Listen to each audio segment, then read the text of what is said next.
It's Wednesday, August the 16th, and this is your Barbados Today afternoon news update. I'm Emmanuel Joseph. Thanks for joining us. Topping the news at this hour, 2 men are nursing gunshot wounds following a shooting incident which occurred sometime after 9 o'clock last night in the area of Block 5 Bottom Close building in St. Michael. During this incident, 40-year-old Kerwin Depiche of Wildy was shot in his right foot, while 35-year-old Ryan Quimby of Bush Hall was shot twice in his left thigh.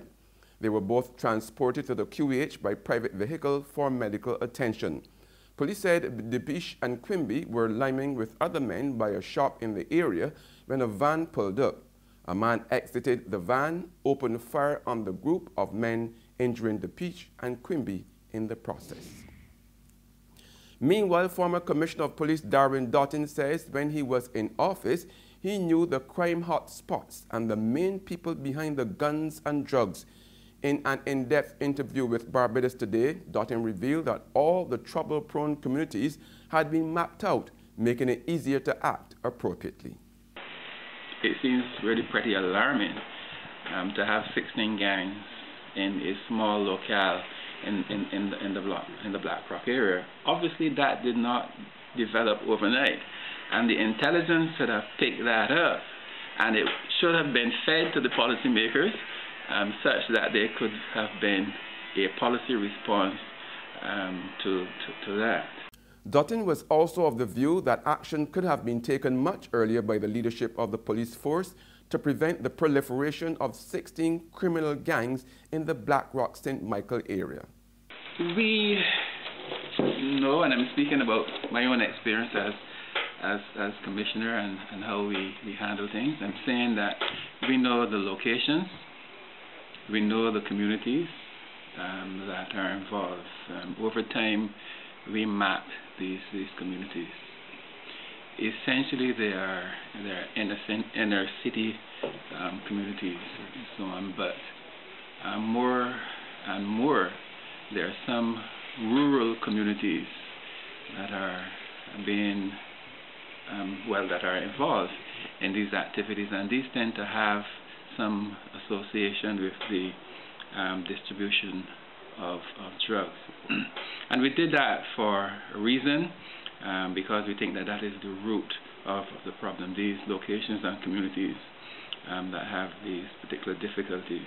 And we also know the people who are involved, the prime movers behind this activity, and it's then quite easy then to follow what I call the gophers, the people who act on behalf of the prime movers.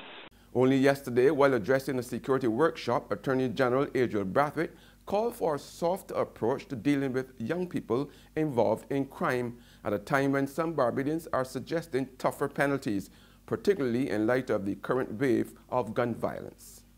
In Barbados, we have a feeling that once someone commits a crime, he should be incarcerated. So I am one who am a proponent of second chances. So. But we need to be able to demonstrate to the public that, in fact, that these initiatives that we're taking to move our young people away from crime does not mean that we're being soft on crime. There is a time and there's a place for serious punishment. But there are also times when intervention, in particular where our youth are involved, where the softer skills are required. Because to me, and I'm sure to many of you, it makes no sense, or it makes little sense, incarcerating a 19-year-old, for example, for 5 years. He goes into the prison system. He goes into the prison system with challenges, either low morale, poor education, family difficulties, the usual gamut of challenges. And he comes back up from prison with the same challenges and goes back into his community with the same challenges.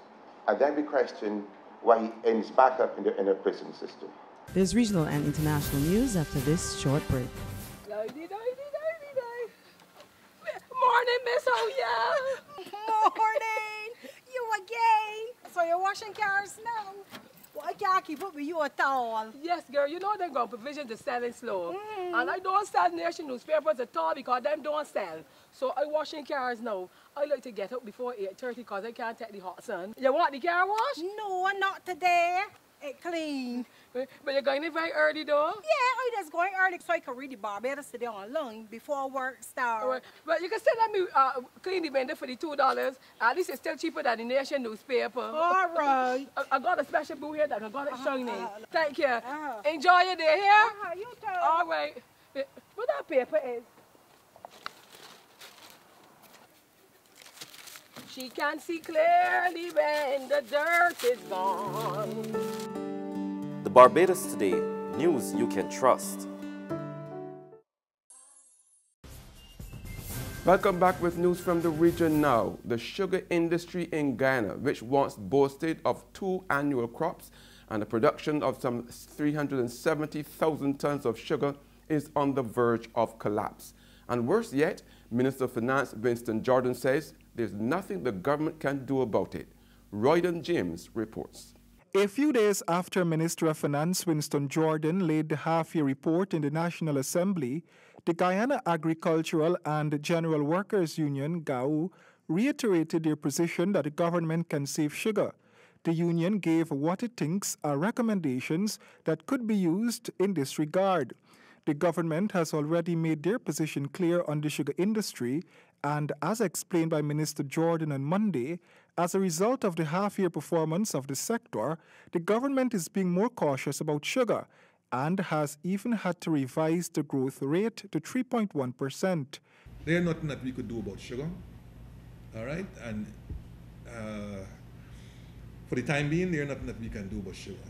It will take us a long time to get sugar righted. And when we get sugar righted, it will not be in terms of the heady days of the 70s and so on, where we had sugar production of 355,000 tons, 307,000 tons. No. Mr. Jordan stressed that sugar currently remains a major sector in the country's economy, but it is not playing a role to help sustain the economy. This massive sector called Gaisuku doesn't have the capacity at the moment to play the role that it used to play even a decade ago. Do you know that the employment cost of Gaisuku is more than the earnings of Gaisuku? And on the global front now, analysts are saying that Donald Trump's insistence Tuesday that both sides were responsible for the violent protests in Charlottesville, Virginia, has turned what was a fumbling presidency into what now appears to be one on the verge of total collapse. President Trump finally condemned hate groups by name, the KKK, neo-Nazis, and other racist organizations, 48 hours after the attack in Charlottesville. We condemn in the strongest possible terms this egregious display of hatred, bigotry, and violence. It has no place in America. But a day later, President Trump doubled down on his original comments about Charlottesville, blaming both sides again. I watched those very closely, much more closely than you people watched it.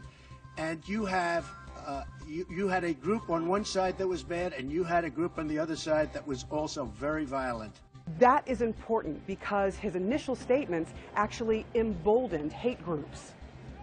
We condemn in the strongest possible terms this egregious display of hatred, bigotry, and violence on many sides. On many sides. Here's why words matter. This is how Andrew Anglin, one of the most vile, racist, neo-Nazi leaders, interpreted President Trump's comments. Trump's comments were good. He didn't attack us. He just said the nation should come together. Nothing specific against us. When asked to condemn, he just walked out of the room. Really, really good.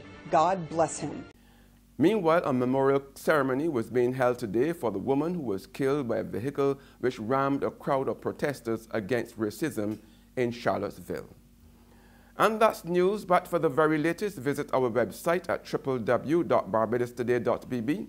Also subscribe to our e-paper, email updates, and like us on Facebook. We are also on Izumi Media in bus terminals, or screenplay at supermarkets and gas stations near you, as well as Mix 96.9 FM. I'm Emmanuel Joseph. Have a fantastic day.